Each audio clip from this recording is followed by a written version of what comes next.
Muse હાઈસ્કૂલની YouTube ચેનલમાં આપનું સ્વાગત છે. ધોરણ 9 વિષય ગણિત, પ્રકરણ નંબર 9 સમાંતર બાજુ ચતુષ્કોણ અને ત્રિકોણના ક્ષેત્રફળ, ભાગ 3.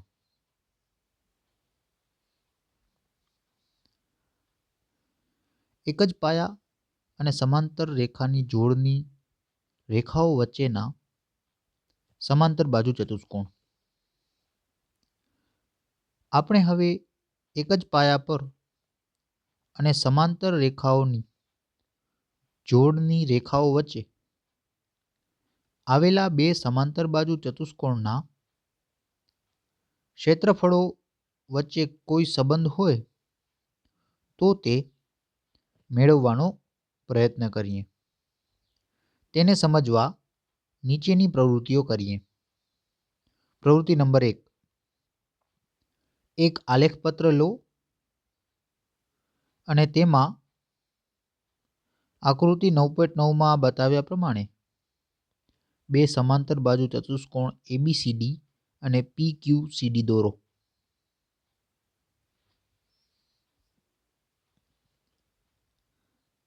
આ બંને સમાંતર બાજુ ચતુષ્કોણ એક જ પાયા DC પર અને સમાંતર રેખાઓની જોડની રેખાઓ PB અને DC ની વચ્ચે આવેલા છે. આ સમાંતર બાજુ ચતુષ્કોણોના ક્ષેત્રફળ તેમાં આવેલા ચોરસને ગણીને કેવી રીતે શોધી શકાય તે તમે યાદ કરો. આ પદ્ધતિમાં આપેલી આકૃતિ દ્વારા ઘેરાયેલા સંપૂર્ણ ચોરસની સંખ્યા, જેનો અડધાથી વધારે ભાગ ઘેરાયેલો છે, તે ચોરસની સંખ્યા અને જેનો અડધો ભાગ ઘેરાયેલો છે તે ચોરસની સંખ્યાનો સરવાળો કરીને આકૃતિનું ક્ષેત્રફળ શોધી શકાય છે. જે ચોરસનો અડધાથી ઓછો ભાગ આકૃતિથી ઘેરાયેલો છે તે ચોરસને કાઢી નાખવામાં આવે છે. તો તમને બંને સમાંતર બાજુ ચતુષ્કોણનું ક્ષેત્રફળ લગભગ 15 ચોરસ એકમ મળશે. આલેખપત્ર પર બીજા કેટલાક સમાંતર બાજુ ચતુષ્કોણની જોડીઓ દોરીને આ પ્રવૃત્તિનું પુનરાવર્તન કરો તો તમે શું અવલોકન કરો છો? શું બંને સમાંતર બાજુ ચતુષ્કોણના ક્ષેત્રફળ ભિન્ન કે સમાન છે? હકીકતમાં તે સમાન છે. તેથી આ પ્રવૃત્તિ પરથી તમને એક તારણ મળશે કે એક જ પાયા પર આવેલા અને સમાંતર રેખાની એક જોડની રેખાઓ વચ્ચે આવેલા સમાંતર બાજુ ચતુષ્કોણ સમક્ષેત્ર હોય છે. તેમ છતાં તમે યાદ રાખો કે આ ફક્ત ચકાસણી જ છે. આ પ્રવૃત્તિ બોર્ડ દ્વારા પણ કરી શકાય.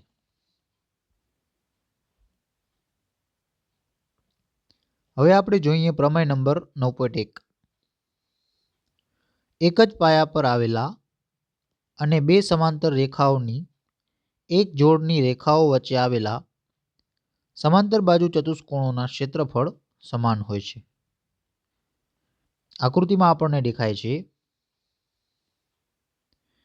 કે એક જ પાયો એટલે કે DC પર બે સમાંતર રેખાઓ એટલે કે AF અને DC ની વચ્ચે બે ચતુષ્કોણો આવેલા છે. સમાંતર બાજુ ચતુષ્કોણ ABCD અને EFCD. આપણે ABCD નું ક્ષેત્રફળ બરાબર EFCD નું ક્ષેત્રફળ સાબિત કરવાનું છે. ત્રિકોણ ADE અને BCF માટે ખૂણો DAE બરાબર ખૂણો CBF થશે કારણ કે AD સમાંતર BC અને છેદિકા AF થી બનતા અનુકોણો.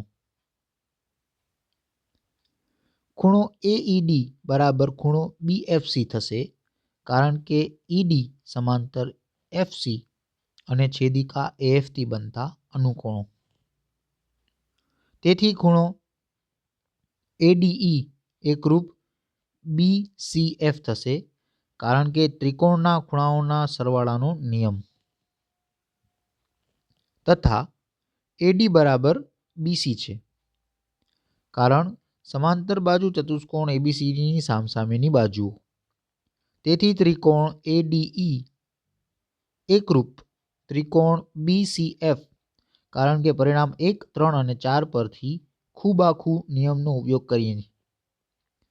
તેથી ADEનું ક્ષેત્રફળ બરાબર BCFનું ક્ષેત્રફળ થશે કારણ કે એકરૂપ આકૃતિઓના ક્ષેત્રફળ સમાન હોય.